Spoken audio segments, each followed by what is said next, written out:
Students, आज हम एक नया टॉपिक स्टार्ट करने वाले हैं जिसका नाम है some important compounds of calcium. तो इस टॉपिक में हम कैल्शियम के इम्पॉर्टेंट कंपाउंड्स जैसे कि quick lime, slaked lime, calcium carbonate और कैल्शियम सल्फेट के बारे में पढ़ेंगे। उसके बाद हम एक बहुत ही इम्पॉर्टेंट इंडस्ट्रियल सब्सटेंस सीमेंट के बारे में पढ़ेंगे और टॉपिक के एंड में हम कैल्शियम और मैग्नीशियम के बायोलॉजिकल इम्पोर्टेंस के बारे में पढ़ेंगे। तो चलिए शुरू करते हैं हम क्विक लाइम और स्लेकेट लाइम से। क्विक लाइम, जिसे हम कैल्शियम ऑक्साइड भी कहते हैं या फिर कहें जिसका केमिकल फॉर्मूला CaO होता है, इसको कॉमर्शियल लेवल पर प्रिपेयर करने के लिए हम लाइमस्टोन को रोटरी क्लीन में 1000 से 1200 केल्विन के बीच में हीट करके प्रोड्यूस करते हैं, जिसे हम इस इक्वेशन से समझ सकते हैं। इस रिएक्शन को कंप्लीशन की तरफ ले जाने के लिए हम कार्बन डाइऑक्साइड को कंटिन्यूअसली रिएक्टर से बाहर निकालते रहते हैं और हमें कैल्शियम ऑक्साइड अमॉर्फस फॉर्म में मिल जाता है, जो कि एक वाइट कलर का सॉलिड होता है। इसका मेल्टिंग पॉइंट काफ़ी ज़्यादा होता है, जो कि 2870 केल्विन होता है।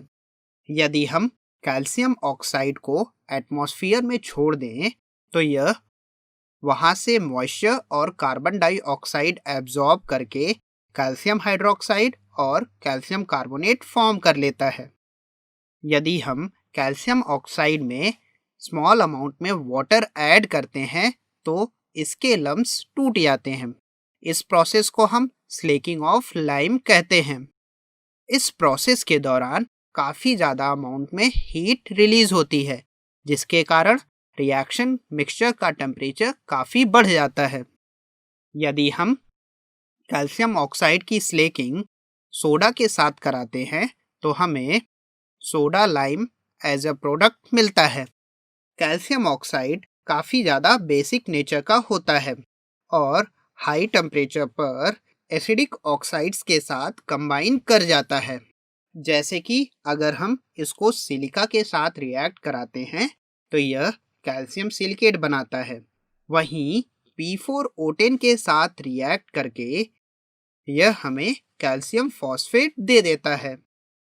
कैल्शियम ऑक्साइड का यूज़ हम सीमेंट बनाने के लिए करते हैं और इससे सस्ते अल्कली या फिर कहें बेस फॉर्म करने के लिए करते हैं। साथ ही साथ इसका यूज़ हम कॉस्टिक सोडा से सोडियम कार्बोनेट बनाने के लिए भी करते हैं। शुगर इंडस्ट्री में कैल्शियम ऑक्साइड का यूज़ हम शुगर को प्यूरिफाई करने के लिए और डाई इंडस्ट्री में डाइज को प्रिपेयर करने के लिए करते हैं। चलिए अब हम बात करते हैं स्लेकेट लाइम की, जिसका केमिकल नेम होता है कैल्शियम हाइड्रोक्साइड और केमिकल फॉर्मूला होता है CaOH whole twice. Calcium hydroxide एक वाइट अमॉर्फस पाउडर होता है, जिसे आप यहाँ पर देख सकते हैं। इसको हम कैल्शियम ऑक्साइड को वाटर में डिसॉल्व करके प्रिपेयर करते हैं।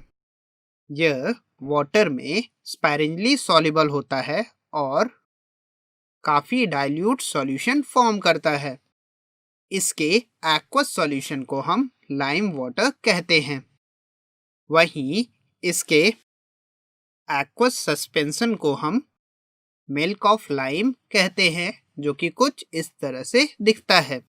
इस सस्पेंशन में कैल्शियम हाइड्रोक्साइड के साथ साथ कुछ अमाउंट में कैल्शियम ऑक्साइड अनडिजॉल्व स्टेट में प्रेजेंट होता है या फिर कहें सस्पेंडेड फॉर्म में प्रेजेंट होता है। इस सस्पेंशन में कैल्शियम हाइड्रोक्साइड के साथ साथ स्मॉल क्वांटिटी में कैल्शियम ऑक्साइड भी सस्पेंडेड फॉर्म में प्रेजेंट होता है।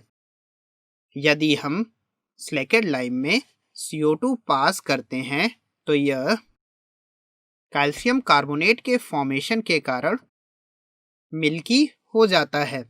वहीं अगर हम एक्सेस में CO2 पास करते हैं तो बना हुआ कैल्शियम कार्बोनेट वाटर और CO2 के साथ रिएक्ट करके कैल्शियम बाइकार्बोनेट या फिर कैल्शियम हाइड्रोजन कार्बोनेट बनाता है, जो कि वाटर में काफ़ी ज़्यादा सॉल्युबल होता है और इसी रीज़न से सॉल्यूशन में प्रोड्यूस मिल्कीनेस डिसअपियर हो जाता है। यदि हम मिल्क ऑफ लाइम में क्लोरीन गैस पास करते हैं तो यहाँ पर डिस्प्रपोर्शनेशन रिएक्शन होती है, जिसके कारण हमें कैल्शियम क्लोराइड और कैल्शियम हाइपोक्लोराइड का मिक्सचर मिलता है और इसी मिक्सचर को हम ब्लीचिंग पाउडर कहते हैं। कैल्शियम हाइड्रोक्साइड को हम बिल्डिंग्स को बनाने के लिए, मोटर प्रिपेयर करने और शुगर इंडस्ट्री में शुगर को प्यूरिफाई करने के लिए करते हैं। इसके अलावा कैल्शियम हाइड्रोक्साइड का सबसे ज़्यादा यूज़ हम वॉल्स की वाइट वॉशिंग में करते हैं। यदि हम इंडस्ट्रीज़ में बात करें तो कैल्शियम हाइड्रोक्साइड का यूज़ हम ग्लास की प्रिपरेशन, लेदर की टैनिंग और ब्लीचिंग पाउडर की प्रिपरेशन के लिए करते हैं। यदि हम स्लेकेड लाइम में CO2 पास करते हैं तो यह कैल्शियम कार्बोनेट के फॉर्मेशन के कारण